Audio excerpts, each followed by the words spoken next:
3 years ago, I buried my wife, Claire, in a coffin that had nothing inside. Last week, she sent me a message from the grave. My name is Nathan Carlisle, and what I'm about to tell you will make you question everything you thought you knew about love, trust, and survival.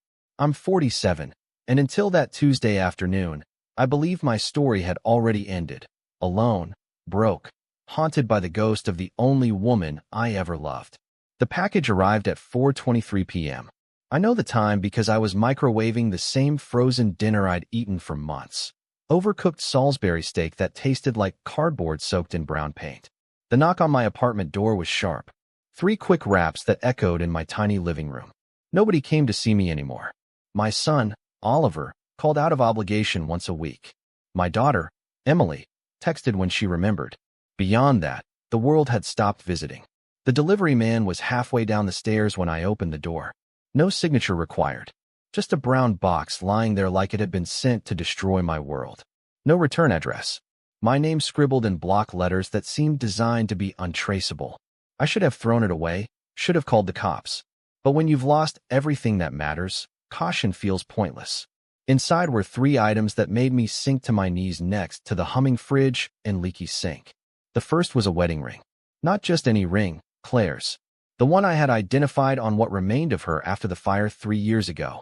The medical examiner had to cut it off her finger because the heat had fused it to her skin.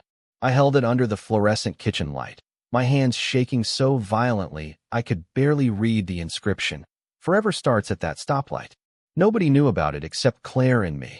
The second item was a phone, a cheap burner, already powered on, battery full, waiting. The third item changed everything, a single text message.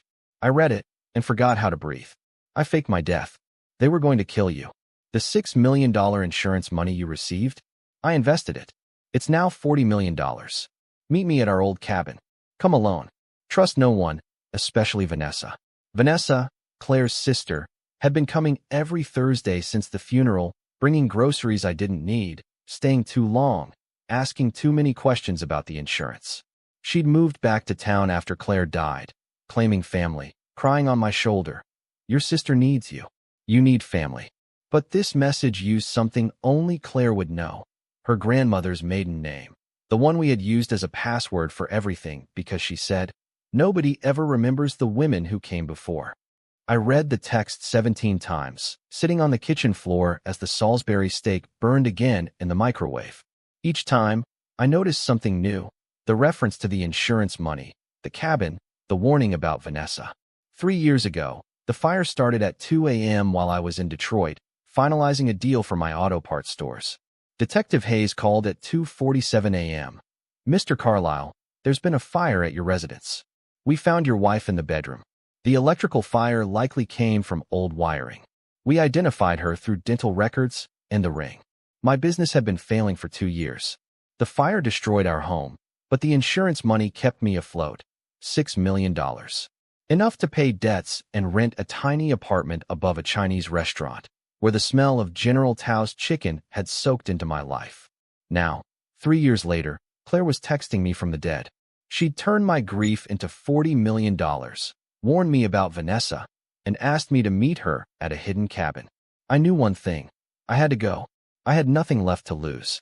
The phone buzzed. Another message. Her voice, alive, filled the apartment. Nathan, I know this seems impossible. Check your voicemail. 10 seconds of her voice shattered 3 years of silence. I grabbed my keys, my wallet, the impossible phone. Hope mixed with terror, love with betrayal.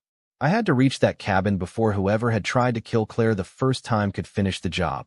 Before the package, my life was monotony. 1-bedroom apartment, back brace, steel-toed boots, $18 an hour, smelling of Chinese food. 3 years since the fire. 3 years of waking at 3 p.m. because night shifts replaced the business I'd once owned. The morning I met Claire changed everything. July 1998, I was 25, driving to my first store, feeling unstoppable, when bang. Rear-ended at a stoplight. Honey blonde woman crying in her Honda Civic. Makeup streaked. My father has cancer, she said before I could even speak. Stage 4. If you love real emotional stories, hit subscribe. We post one every day. I wasn't paying attention. I'm sorry about your truck, I said, barely noticing the tiny dent in my bumper. Then I looked at the woman in the driver's seat, beautiful, panicked, falling apart, and asked, "The truck's fine. Are you?" That's how it started. Me giving her my insurance info, my phone number written 3 times on the same sheet of paper, circled in blue pen. Her calling that night to apologize again, talking until 4 a.m. about her father, my ambitions, our dreams, and everything in between. 6 months later, I proposed at that same stoplight. She said yes before I could finish asking. We built our life like a house, one room at a time. First came the wedding in her parents' backyard. Her father wheeled down the aisle with an oxygen tank trailing behind him. Then our son, Oliver, arrived in 2001, screaming and perfect, followed by Emily in 2004, quiet-eyed, taking in everything. We bought our house in Birmingham when my stores were still doing well, back when people fixed cars instead of replacing them. Oliver, now 24, worked as a diesel mechanic in Grand Rapids, hands always stained with oil like mine used to be, green eyes like Claire's, and stubborn like me. He called every Sunday at 7 p.m. sharp, just like his mother had trained him. "You okay, Dad?" he'd ask. I'd lie. "Yeah, fine." Emily, 21, in her 3rd year of nursing school, had my dark hair, but Claire's soul in every gesture. She laughed with her whole body, gave everything to anyone in need, burned half her meals, and texted me tiny love notes with emojis that broke me and healed me at the same time. The fire came on October 15th, 2021. I was in Detroit, meeting Marcus Lee about a bulk order of brake pads to save my struggling stores. The auto parts world had turned against small businesses. People bought new cars under warranty instead of fixing old ones, and online sellers undercut my prices. I'd already closed 4 locations and fought to keep the last 3 alive. Detective Hayes called at 2:47 a.m. "Mr. Carlisle, there's been a fire at your residence. Your wife didn't make it. Old wiring caused it. Smoke inhalation killed her before the flames reached the bedroom." I wanted to punch anyone who said the word mercy. For months later, the insurance money arrived. $6 million. Claire had raised the policy 6 months earlier, worried about my failing business. She wanted me safe if something happened to either of us. Most of it went to pay debts, the banks, and suppliers. I kept enough to bury her properly, help the kids finish school, and rent a small apartment where I could grieve unseen. Vanessa, Claire's sister, started visiting the week after the funeral. "Family, Nathan," she'd say, unpacking groceries I hadn't asked for. But Claire had never fully trusted her. She'd warned me once, after Vanessa's 3rd divorce. Love should be built, not inherited. Now I understood why Claire's message had warned me about her. Vanessa had been asking about the insurance payout, my finances, and Simon, my brother, who had vanished months before the fire. Too many questions from someone claiming sympathy. That was my life before the package. Work, sleep, pretending for the kids, avoiding Vanessa, counting days since I lost everything. 1,095 days of existing without living, of breathing without feeling, of waiting without knowing what I was waiting for. Then, one Tuesday, Claire reached out from the shadows where she'd been hiding, reminding me that love doesn't die. It just plays dead until it's safe. The message read, "I faked my death. They were going to kill you. I've been watching for 3 years. The $6 million insurance money you got? I invested it. It's now $40 million. Meet me at our old cabin. Come alone. Trust no one, especially Vanessa." At first, I thought it was a joke. Someone had discovered the insurance and wanted to toy with me. But then I looked at the ring again, held it to the lamp. The tiny scratch on the G in stoplight, the one from our honeymoon when she dropped it crying, was unmistakable. I kissed her hand in memory and whispered, "Imperfection makes it real. Nobody else would know." The phone buzzed. A photo. Claire, thin, exhausted, alive, holding yesterday's Detroit Gazette. Her hair was black, cut short, but those green-gold kaleidoscope eyes were hers. A voicemail followed. Her voice filled my apartment. "Nathan, I know this seems impossible. Remember Copper Lake? If the world ended tomorrow, we'd rebuild together. The world ended 3 years ago. Time to rebuild. I'm sorry for the pain, but they were going to kill you like they killed Simon." I had to disappear. I played it 6 more times, memorizing every inflection. Simon, my brother, vanished months before the fire. He'd been in debt, asked for money I didn't have, and disappeared. Police said he ran. Now Claire implied he was killed. My real phone rang. Vanessa's name lit the screen. I let it go to voicemail. She called again and again. The fourth time, I answered. Nathan, thank God. Are you home? Her voice, panicked. I'm coming over. Something's happened. Don't open the door for anyone but me. I looked at the burner phone, at Claire's warning, and then outside. Across the street, under the broken streetlight, someone smoked. They'd been there since the package arrived. The ember glowed in the darkness. I grabbed my binoculars, left over from Oliver's Little League, and focused. A man I didn't recognize. A pack of Marlboro Reds in his hand. Vanessa's brand. The same brand I'd been finding discarded near my building for weeks. Another message lit up the burner phone. They know I'm alive. Vanessa has been helping them. The Koslov group, the trafficking ring. Your brother uncovered that she was feeding them intel about his gambling spots. They killed him for it. Leave now. Do not let her inside. The Koslovs. I knew that name. Everyone in Michigan did. Russian syndicate, trafficking, narcotics, extortion, moving product through the Great Lakes. But Vanessa? Claire's own sister? My hands shook as the puzzle pieces finally stopped spinning and locked into place. The flashy car Vanessa bought 6 months ago, the one she said she got after a hospital promotion.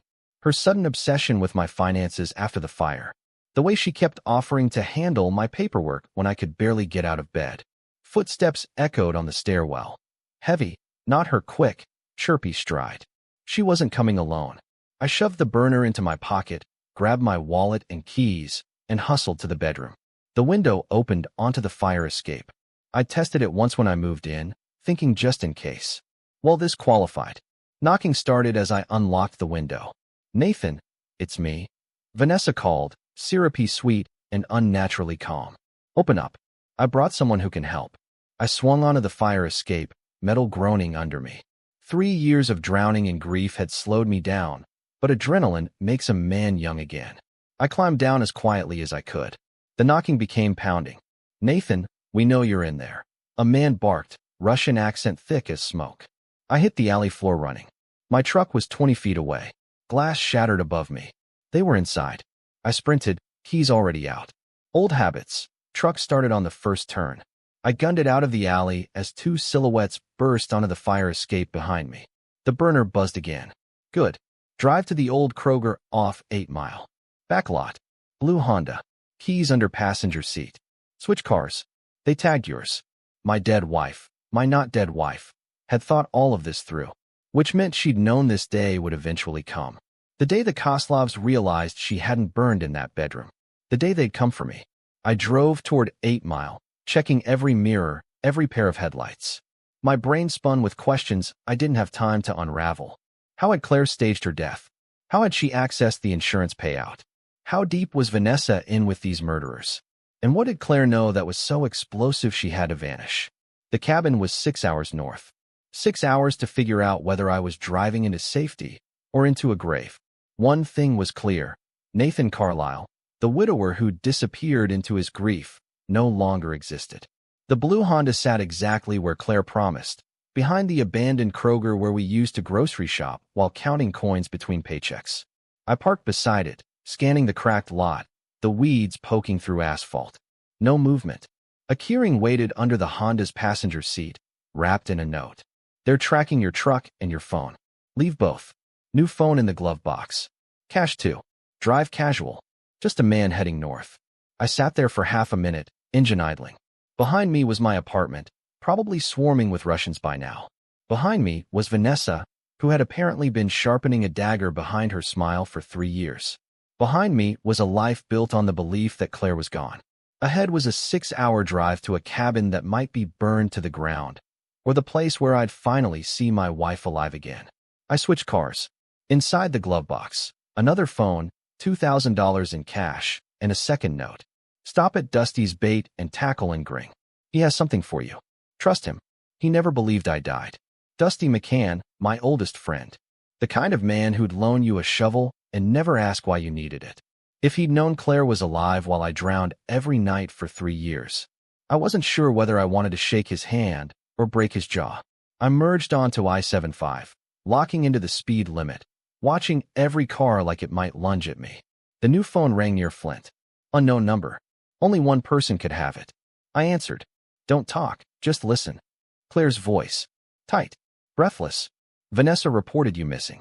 Told the police you're unstable. Said you're having delusions about me being alive. She's creating a paper trail so they can grab you, put you on a psych hold, and give her power of attorney. She's done this before, Nathan, with Simon. My jaw clenched. Is Simon really dead? I asked before stopping myself. A long pause. Yes. They tortured him for 2 weeks trying to track down money she skimmed from their trafficking payments. He never told them. He never gave her up. She let them kill him rather than admit she stole from them. That's when I knew I had to disappear. My voice cracked. The fire. I needed it to look real. The body they found. She wasn't killed by me. She'd already died in their ring. Same height, similar build. I swapped my dental files at the dentist the month before. I left my ring on her hand. My grip on the will tightened until it hurt. You let me mourn you for 3 damn years. A grieving widower isn't a threat. A husband asking questions would have been dead before winter. I'm sorry, Nathan. I'm so sorry. But staying alive was the only way to keep you alive. The line went dead. She couldn't risk a trace. I drove in silence for an hour, replaying the last 3 years with new eyes. Every visit from Vanessa. Every innocent question. Every hug. Every I miss her so much. Performance. Surveillance. Preparation to destroy me. Gring appeared just after midnight. Dusty's bait shop glowed with a single light in the back. I knocked on the rear door, the same one we used in high school sneaking beer. Dusty opened it, beard more gray than brown, eyes heavy with things he hadn't said. Jesus, Nathan, you look like hell. You knew? Not everything, he said, stepping aside. But Claire called me 2 weeks before the fire. Told me to keep an eye on you if something happened. Then she dies, and suddenly Vanessa's asking about your cabin, your schedules, everything. I knew it stunk. He handed me a backpack. She dropped this off last week. Said you'd come for it. I opened it. A Glock 19, extra mags, and a thick manila envelope. Inside, photos of Vanessa meeting Victor Koff at a Detroit restaurant. Shots of her accepting an envelope from his brother, Dimitri. Bank records, $15,000 deposits every month into an account under her maiden name. And the worst, a transcript dated 1 week before Simon vanished. Vanessa, he's asking about the missing payments. Victor, then he disappears. Vanessa, he's Nathan's brother. People will notice. Victor, Nathan's broke. He can't afford to investigate. Deal with it, or we take out both brothers. Vanessa, give me 2 weeks. I'll make him run on his own. She hadn't just betrayed Simon. She'd signed his death order herself. And when Simon refused to run, when he came to me for help instead, they took him. Dusty finished, his voice ragged. But there's more. He swallowed hard. Claire wanted you to know she used the insurance money to build a case. She hired private investigators, bought leads, gathered proof. Everything she needed to bring down the Koff syndicate and Vanessa. But 3 days ago, someone spotted her in Detroit getting those photos. That's why she finally reached out. I stared at him, my throat tight. Why didn't you tell me any of this, Dusty? He looked ashamed. Because you would have gone after her, and they would have killed you both. Claire made me promise. She said the only way to keep you safe was to let you believe she was gone. I slid the gun into my waistband, picked up the backpack. The cabin. It's safe. As safe as anything can be now, he said. She's been there 2 days, waiting. Nathan. He caught my arm as I turned to leave. She never stopped loving you. Everything she did, right or wrong, was to keep you breathing. I drove the last 3 hours to the cabin on roads that thinned from highway to Tulane to gravel to raw dirt. The old turnoff was swallowed by overgrowth. Branches scraped the Honda like claws. No one had been here in years, at least that's how it looked. But then I saw it. Smoke drifting from the cabin's chimney, a thin gray ribbon against the black sky. My dead wife was making a fire, just like she used to on winter nights when we'd escape here from work stress and teenagers. Only now we weren't escaping life. We were escaping the Koff brothers and her murderous sister. I parked beside the cabin, hand on the Glock, heart pounding so hard it felt like it wanted out of my chest. 3 years of grief. 3 years of emptiness. 3 years of believing everything was over. I climbed the steps and knocked our old code. 3 short, 2 long, 1 short. The door swung open immediately. Claire stood there, thinner, hollowed out, but unmistakably alive, tears streaming down her face. "Hello, Nathan," she whispered. And I did the only thing that made sense. I pulled her into my arms for the first time in 3 years, feeling her heartbeat against mine. Proof that sometimes the dead really do come back to save the living. She felt fragile, like she was held together with willpower alone. We stood in that doorway for nearly a full minute, breathing each other in. She smelled different now, no lavender perfume, just cedar smoke and cold air. When we finally separated, I saw the last 3 years carved into her features like someone had taken a knife to time. "Come inside," she said softly. "We don't have much time." The cabin looked exactly the same, except for the wall. It was covered in photos, documents, maps, and red string. Our marriage home had become a war room. Claire sat beside me on the old couch, the same one where Emily was conceived during a blizzard, but she didn't touch me. She sat like a stranger who wasn't sure she deserved to be close. "I need to tell you everything," she said. "And when I'm done, you might hate me." "I could never hate you." She gave a sad smile. "Wait until you hear what I've done." She began. Simon wasn't just gambling, Nathan. He was handling cash for the cough operation, moving dirty money through the casinos. He thought he was clever enough to skim just a few thousand a month. But over time it became 2 million. My stomach twisted. Simon always chased shortcuts. Why didn't he tell me? Because Vanessa convinced him you'd turn him in. She'd been poisoning him against you for years, telling him you thought you were above him. Meanwhile, she's the one who introduced him to the coughs. She ran a shaking hand through her hair. After her second divorce, she needed money. First, she translated documents. They used her Russian. Then she funneled medical fraud through the hospital. Eventually, she fed them targets and financial intel. She paced the room, hands trembling. When Simon skimmed too much, Victor Koff didn't forgive. They took him on October 2nd. That same night, Vanessa called me crying, telling me Simon was in danger. I went to meet her on Woodward. Claire grabbed a small recorder from the table and hit play. Vanessa's voice poured through the cabin. "Claire, they have Simon. They think Nathan knows about the missing money. They're going to torture him until he talks. Then they'll kill Nathan. The only way to save your husband is if you disappear. If you're dead, he's useless to them." Claire's recorded voice snapped back. "You're lying. You're involved. Vanessa, I'm trying to save your family. Simon is already gone. They killed him an hour ago. They're coming for Nathan next." Claire stopped the recording. She lied about the timing. Simon was alive for 2 more weeks. But I didn't know that. I thought I had hours. She pointed at the wall, photos of Simon's body, autopsy summaries, torture reports. My knees buckled. My brother died protecting me from something I never even knew existed. Claire spoke again, voice hollow. "Vanessa gave me a body, a trafficking victim of similar size. Already burned. All I had to do was plant my ring, switch dental files, and light the fire. She promised you'd be safe if I vanished." She looked at me, eyes broken. But I didn't trust her. I knew she was involved, but not how deeply. So I played dead and stayed close. She sat next to me again. "I've been living in Detroit under the name Rebecca Thornberry. Bookkeeping. Watching you through cameras I installed. Tracking Vanessa. Tracking the Koff syndicate." She opened a laptop and showed footage of my apartment building. Me leaving for work.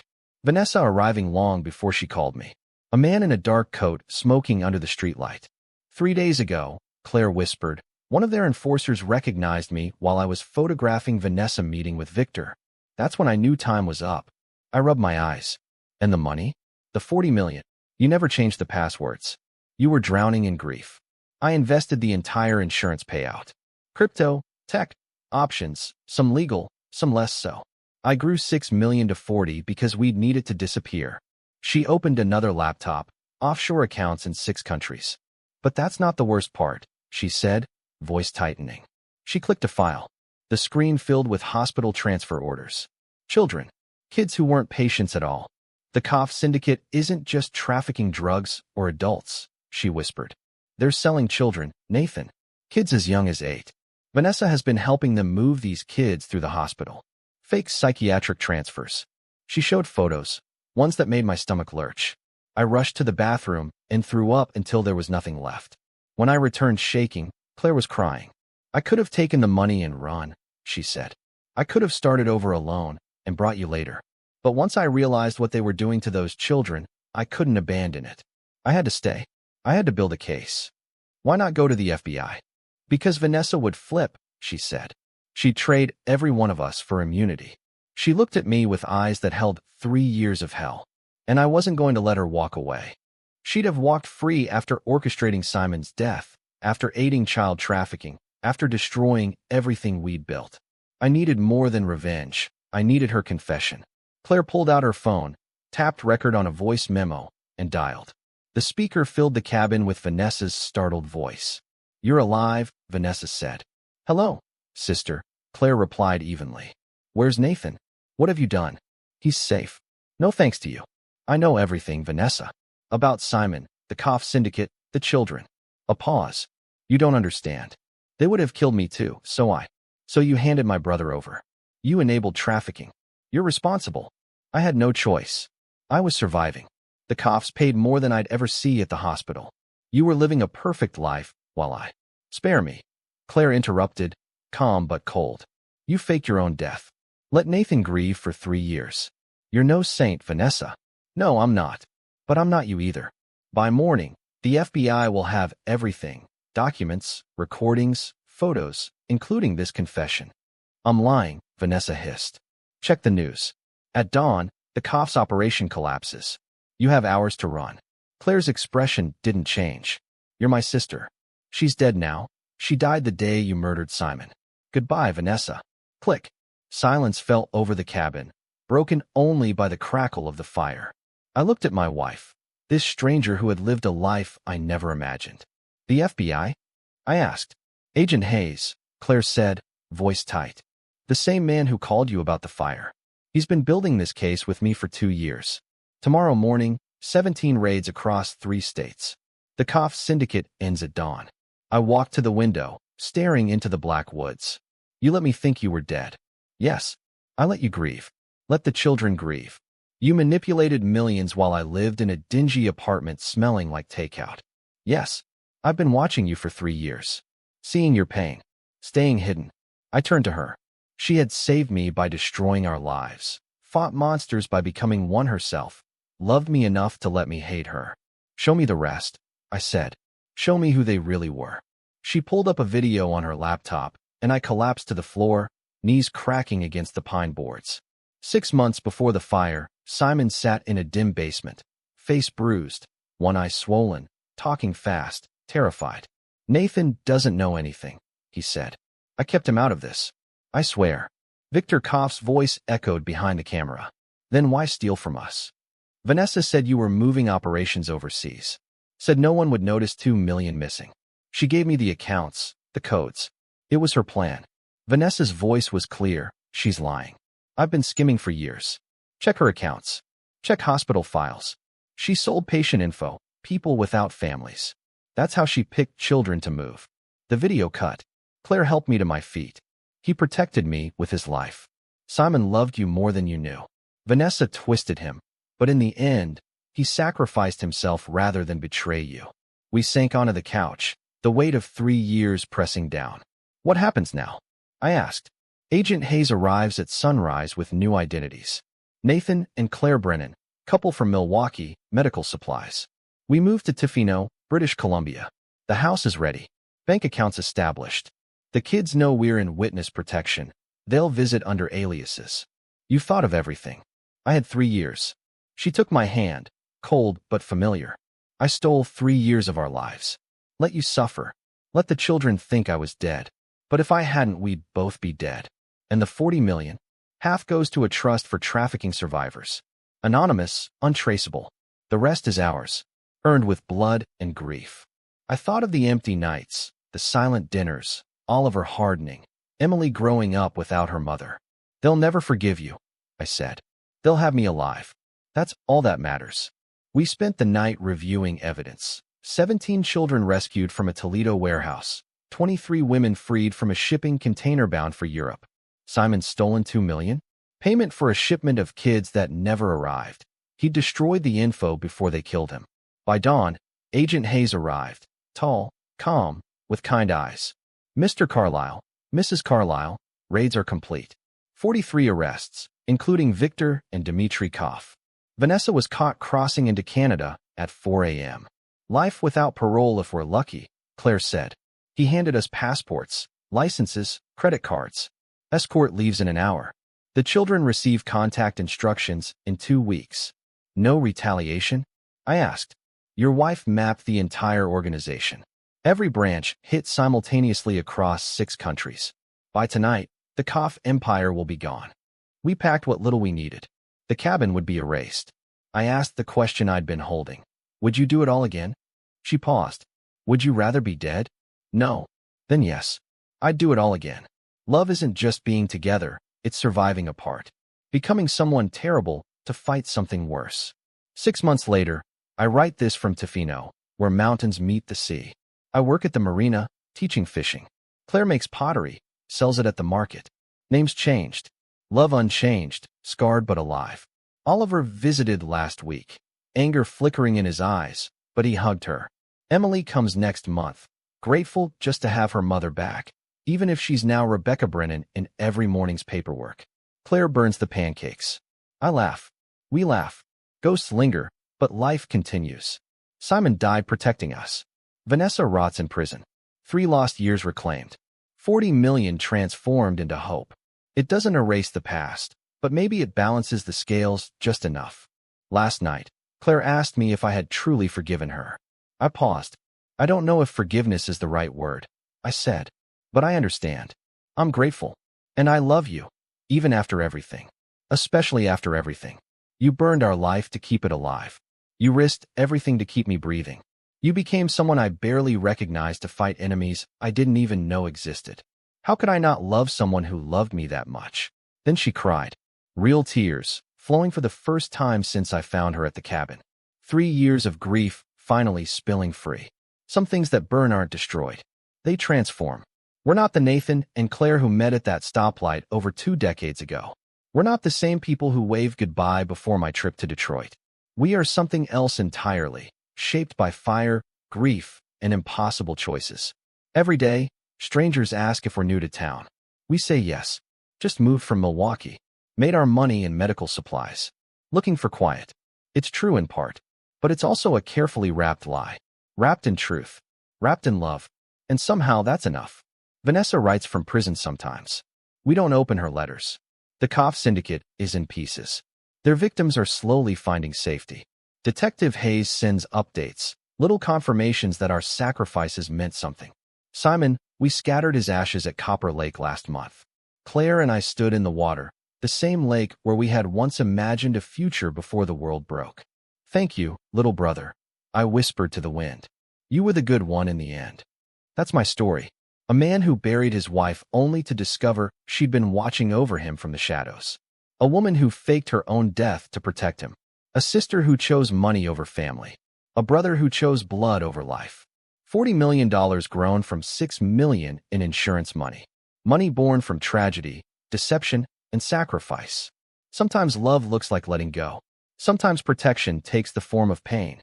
Sometimes the dead don't haunt us. They save us. And sometimes, the things that burn most fiercely rise stronger than ever. My name is Nathan Carlisle, though that isn't what my papers say anymore. My wife is alive, even if the world believes otherwise. We live by the sea now. 2 ghosts pretending to be ordinary people, or maybe 2 ordinary people pretending to be ghosts. Either way, we are together. After all the death, the lies, the impossible choices, we are together. And every morning, when Claire burns the blueberry pancakes and we laugh anyway, I remember, some things are worth destroying everything to save. Some loves are worth dying for. And some, like ours, are worth coming back from the dead for. If this story resonates with you, if it reminds you of the lengths we go for love, share it with someone who needs to hear it. Like this video if you believe in second chances, even impossible ones. Subscribe for more stories about ordinary people facing extraordinary trials. Because the most remarkable stories often belong to those you would least expect. The person beside you may be fighting unseen battles. The grief you witness could be protection. The loss you mourn could be love in disguise. Until next time, keep your eyes open and your loved ones closer. Comment below if you've ever uncovered a secret that changed everything you thought you knew about someone you love. Your story matters.